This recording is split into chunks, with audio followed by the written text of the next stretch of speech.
Bonjour à tous, on se retrouve aujourd'hui pour une nouvelle vidéo dans laquelle on va étudier l'un des trois grands génocides que l'on étudie dans le programme de troisième. Il s'agit du génocide au Rwanda. Après le génocide arménien, après le génocide des Juifs pendant la Seconde Guerre mondiale, on étudie en fin de troisième le génocide au Rwanda qui s'est déroulé en 1994.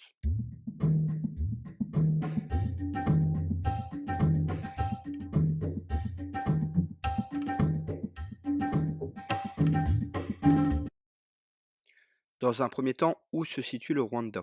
Le Rwanda, c'est un pays d'Afrique des Grands Lacs. C'est un petit pays juste à côté de la République démocratique du Congo.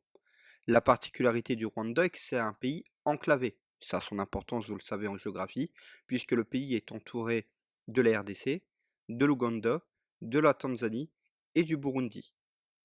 On va voir que l'histoire du Burundi et du Rwanda sont liées. Puis, il est important de définir ce que c'est qu'un génocide. Surtout en ce moment, c'est d'actualité. Un génocide, c'est la destruction méthodique d'un groupe humain selon le Robert. Si vous prenez la définition du livre scolaire, mise à mort programmée, méthodique et organisée d'un peuple en raison de son origine, de sa religion, de son appartenance ethnique ou culturelle. En vous présentant l'événement, vous allez voir normalement pourquoi il s'agit d'un génocide. Le contexte. Le Rwanda, donc pays d'Afrique centrale, pays des Grands Lacs, majoritairement peuplé de deux groupes ethniques, d'un côté les Hutus et de l'autre les Tutsis. Les Hutus représentent 83% de la population et les Tutsis 16%.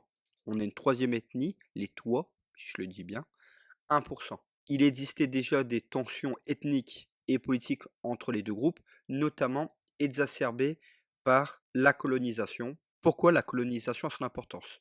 Les Tutsis, qui sont moins nombreux, vont être érigés par le colonisateur comme la caste, comme le groupe ethnique dominant, alors que c'est les Hutus qui sont en majorité. Le pouvoir colonial belge va s'appuyer plus sur les Tutsis que sur les Hutus. Ça va créer des ressentiments. Au moment de l'indépendance, le 28 janvier 1961, Grégoire Kayibanda, un Hutu, devient président de la République. C'est normal, ils sont beaucoup plus nombreux. Mais les Tutsis vont pas forcément bien prendre le fait d'être relégués au second plan.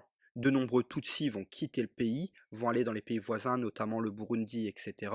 Et certains Tutsis ne vont pas accepter cette domination Hutu. Il y a déjà de la tension. L'élément déclencheur du génocide, c'est que l'avion du président rwandais est abattu le 6 avril 1994.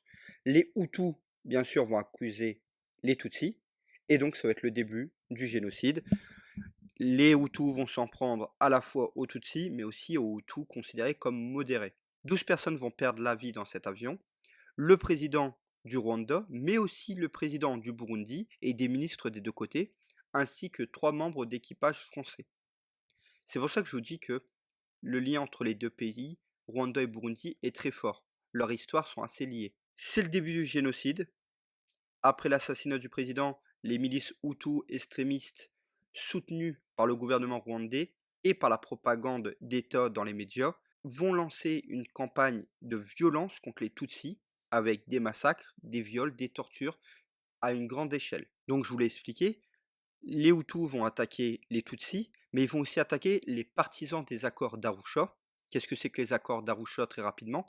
C'est des accords signés en 92-93 entre d'un côté l'État rwandais, les Hutus, et le Front patriotique rwandais de Paul Kagame. Certains vont être contre ces accords et on va profiter du génocide entre guillemets des Tutsis pour se débarrasser aussi des partisans de ces accords pour mettre fin à ces accords. Donc les milices Hutus vont lancer à la fois des attaques contre les Tutsis et comme je viens de l'évoquer, contre les Hutus modérés. Ces massacres, viols, tortures, pillages ont pour but d'éliminer systématiquement la population Tutsi. Donc c'est pour ça qu'on parle de génocide. On parle de génocide aussi parce que c'était orchestré par l'État rwandais et par les médias de propagande Hutus, notamment la radio-télévision libre d'Émile Collin, RTLM, qui va jouer un rôle très important en diffusant des discours haineux et des incitations à la violence contre les Tutsis. Ils vont notamment diffuser des listes de personnes à tuer.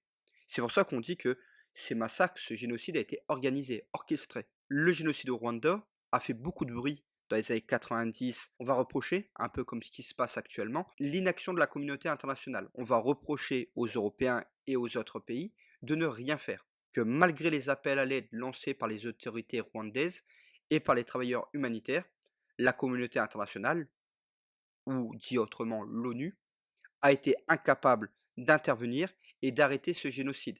Surtout que l'ONU a retiré une grande partie de ses soldats du pays au début du génocide. La France a été très très critiquée par ce qui s'est passé au Rwanda, même si on l'a nié pendant longtemps, puisque la France avait des liens très étroits avec le gouvernement rwandais de l'époque, on leur a fourni de nombreuses armes, etc.